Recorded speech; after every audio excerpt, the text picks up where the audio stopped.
Malorie discovers on the radio in a post-apocalyptic future that there is a safe haven where everyone is welcome. She gathers her two nameless children and, speaking in a grave tone, says that the kids must never remove their blindfolds or else they would perish, as they will be taking a boat down the river. After that, she takes a box containing their pet birds, and the group departs from their house. They follow a string trail to the boat without being able to see. All of this began half a decade ago.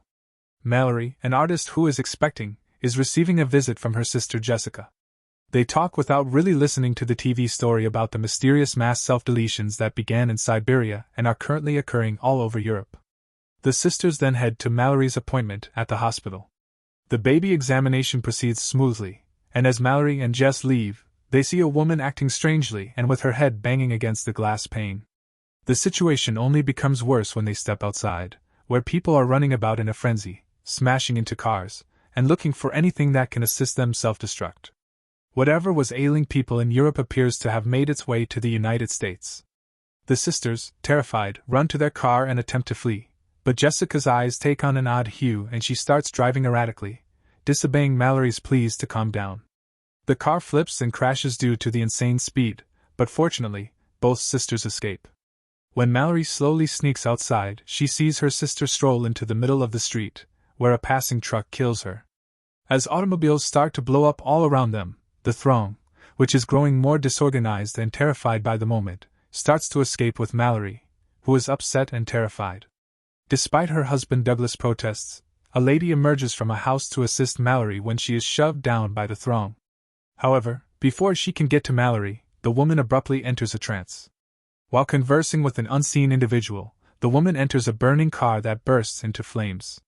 After helping Malorie up, a man by the name of Tom takes her to the house, but Douglas won't open the door. Nevertheless, Greg, the owner of the property, chooses to assist and allows them and the other survivors inside. Everyone begins speculating about what might be happening, such as the existence of demons or the end of the world, but no one has a solid theory.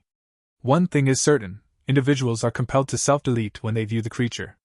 When a couple calls their son and learns that he is in trouble, they brave the danger to go look for him. The TV coverage further demonstrates how the problem is affecting people all across the world, but eventually all signals are lost, making it impossible to watch TV or make phone calls. The surviving survivors then make the decision to cover every window so that none can see outside. Malorie and the children have spent the last 6 hours on the river in the present. She never gives up trying to reach people over the radio, covers everyone with a blanket, and frequently checks on the birds in the box. Malorie hears the creature whispering her name as the birds become agitated, but she does her best to ignore it. When the group hears a knock in the past, it's Olympia, a survivor who is pregnant and is pleading for assistance. Although Douglas is opposed to allowing additional people inside, they decide to let Malorie in when she accuses him of being callous. Everyone covers their eyes until they are certain that Olympia is not a threat, and Malorie takes a firearm just in case. Greg then offers to look into the matter by using his security cameras to monitor the outdoors. After tying him to the chair in front of the monitors, the others depart from him. Greg focuses to keep his eyes from wandering, and after a few minutes of silence, his countenance softens. When the party runs inside the room after hearing an odd sound, they find that Greg has fallen and smashed his head, killing him instantly. The screen is quickly destroyed by the others. Later on in the evening, Malorie walks around the home since she can't sleep and hears another strange sound. But as it happens, it's just Lucy and Felix getting occupied with each other. Malorie hears a man's voice telling her to remove the blindfold because it's safe, and even promises food after she and the kids have been on the river for 14 hours. Malorie warns the children not to do it, and pulls out her rifle to fire indiscriminately, but all of her shots miss, and the man charges the boat to assault them as the birds begin to crow loudly. After much effort, Malorie defeats the man who tries to remove her blindfold and tells her that the creature is lovely. She then kills him with a machete. The group is beginning to run low on food in the past, and it is obvious at this point that assistance is not going to arrive. Charlie, Lucy, Tom, Douglas, and Malorie offer to go to the grocery store in the hopes that there would be safety in numbers. To prevent themselves from ever looking outside, they paint and cover the windows. They then follow the GPS through the streets, repeatedly running into abandoned automobiles and scores of dead bodies. Every time they avoid an obstruction, the GPS picks up a signal about something nearby. They start to drive faster out of worry when they see a shadow that is whooshing and shaking the automobile. When the GPS eventually indicates that they have arrived at the supermarket, the noises and shaking get louder by the second. They dash inside and don't remove the blindfolds until they have covered every window. The gang disperses and begins gathering various supplies, including food and items for the infants. After discovering some birds, Malorie chooses to take them as well. Malorie chastises Douglas for thinking they should stay here, saying it would be cruel to leave people inside the house. Charlie recognizes a familiar voice as the gang hears someone hammering on a door. It's his coworker, who unintentionally got caught in the freezer and is pleading to be let out.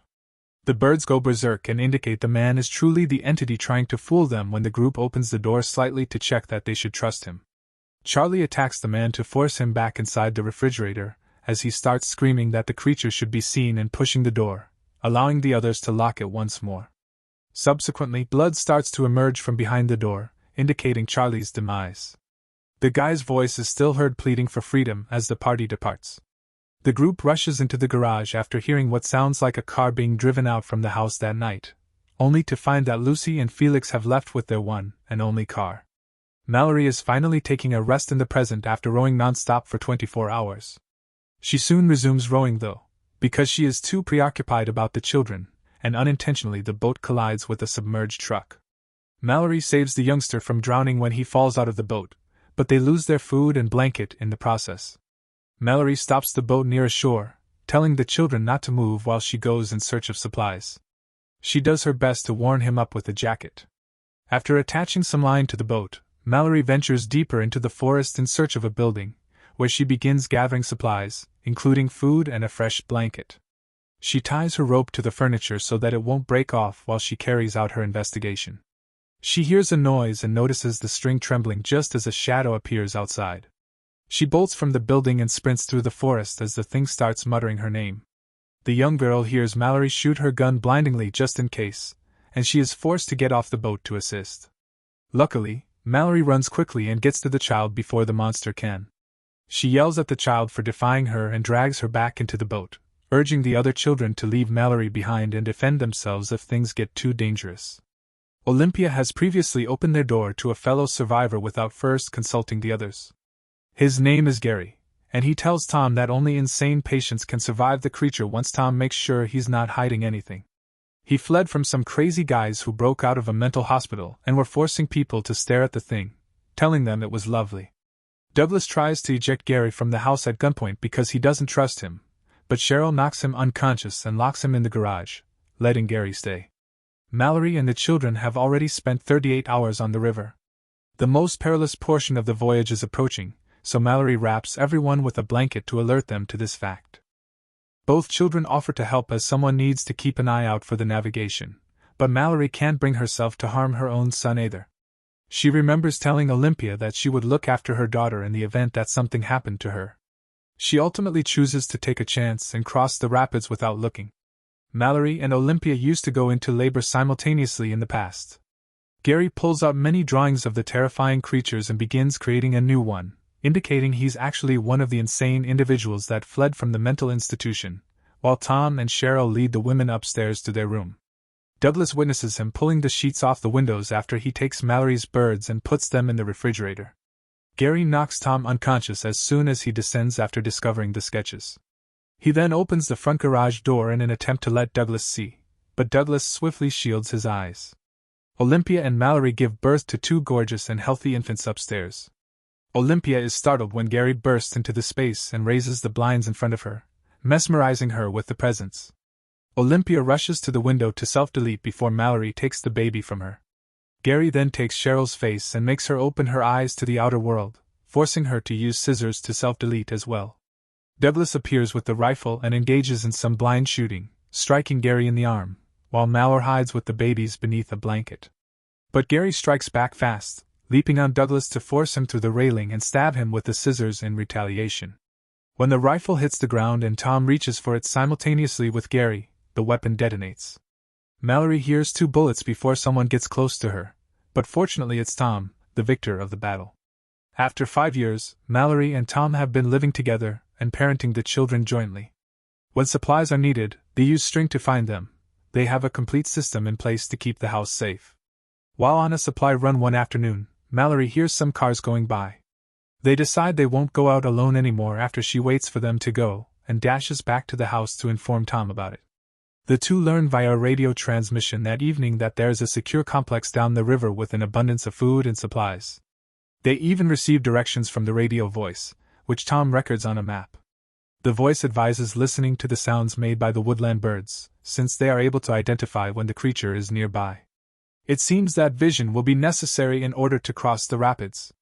Malorie says no to Tom's request to visit the complex since she believes it to be a trap. After a while, the family goes outside to gather supplies when they hear the automobiles again. Tom goes to divert their attention so that Malorie and the children can exit the vehicle safely. When the drivers, a bunch of crazy people, see Malorie and the children, Tom opens fire on them. The drivers had asked Tom to examine the thing.